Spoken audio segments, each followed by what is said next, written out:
Sitten tulevaisuuden teknologiakulttuuria. Biohakkeroinnin avulla mitataan ihmisen kehoa ja pyritään parantamaan sen suorituskykyä. Biohakkerointi on herättänyt myös filosofista pohdiskelua siitä, millaista on ihmisen ja koneen välinen yhteistyö ja mihin se voi johtaa.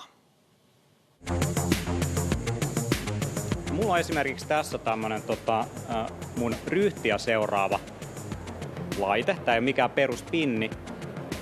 Jos mun ryhti menee vaikka tässä haastattelussa vähän kasaan, niin se värähtää.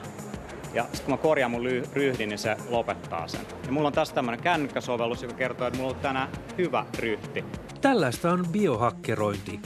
Teknologia toimii ihmiskehon jatkeena ja kertoo, millä mallilla asiat ovat.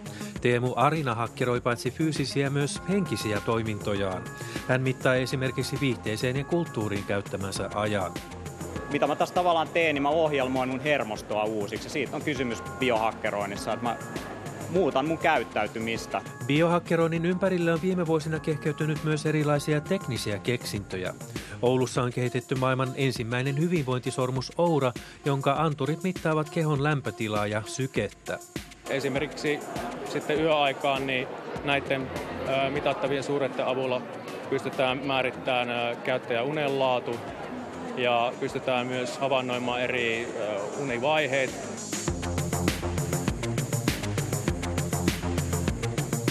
Biohakkerointi kulkee käsikädessä transhumanismin kanssa, jossa ihmisen olemusta pyritään muuttamaan toisenlaiseksi teknologian avulla. Nell Watson on perehtynyt ihmisen ja koneiden välisiin suhteisiin ja vuorovaikutukseen. I believe that over the coming decades we will begin to unlock capabilities within our human bodies that are very much like computers. So we will carry our own personal data around inside us and we will become like living, breathing computers. Still human, but with a lot less of the limitations of the human condition. Mutta millaista sitten on biohakkerointiin liittyvän teknologian tulevaisuus? Esimerkiksi internettiä voisi ryhtyä käyttämään aivan uudella tavalla.